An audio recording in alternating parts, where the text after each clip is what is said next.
começava ali a conquista da Ponte, Gregueira. Exatamente, Edu. O primeiro tempo foi muito equilibrado, né? Os dois times buscando o gol, chegando, momentos distintos. A Ponte começou melhor, o Londrina equilibrou, depois teve um momento melhor no primeiro tempo também, depois equilibrou no finalzinho do primeiro tempo. Aí o segundo tempo, a Ponte voltou com uma postura extremamente diferente. Eu dizia no intervalo, inclusive, que o Marcelo tinha que reposicionar o time, e foi o que ele fez. Vale muito também a percepção do treinador de manter o foco, de manter a atmosfera, deixando o time dentro do campo. Eu já vivenciei situações parecidas, é exatamente isso que o treinador faz. Para que o jogador ele não perca aquela concentração, para que ele não deixe escapar aquela adrenalina do jogo, né? E foi um momento realmente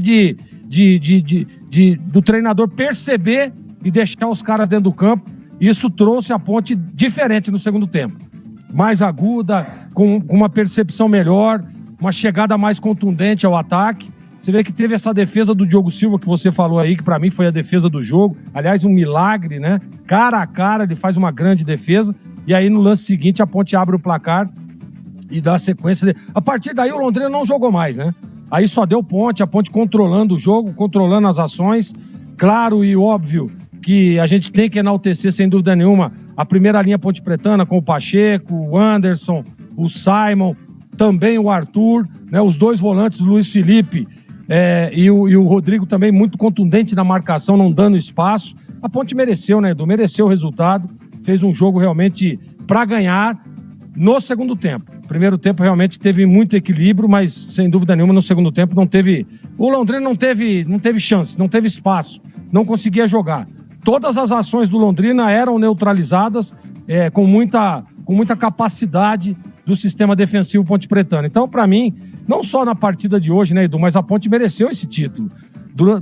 Que fez durante toda a competição, que fez depois da chegada do Marcelo Fernandes, que deu uma visão diferente a esse time, e a gente tem que enaltecer e parabenizar.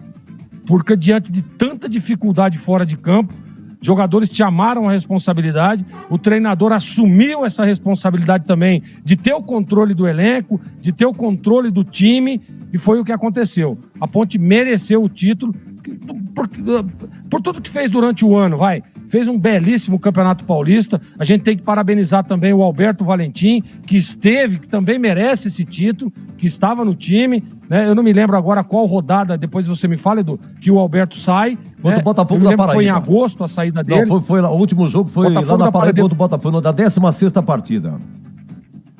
16ª partida, então ele faz parte desse título também. Isso. Botafogo 2.1. Faz parte desse título também. Sim. Até porque o Alberto 16. que montou esse elenco, que montou esse time.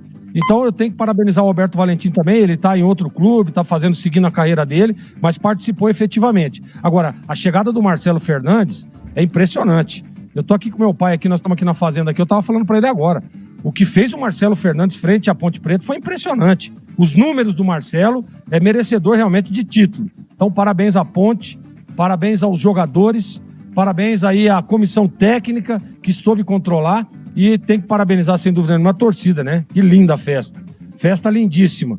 Festa linda. Eu, como ex-atleta, a gente fica, né, passa aqui na minha retina vários momentos que tive de conquistas, né, de títulos, e sem dúvida nenhuma isso é muito gratificante para o atleta. Parabéns à Ponte Preta. Vou repetir, mais do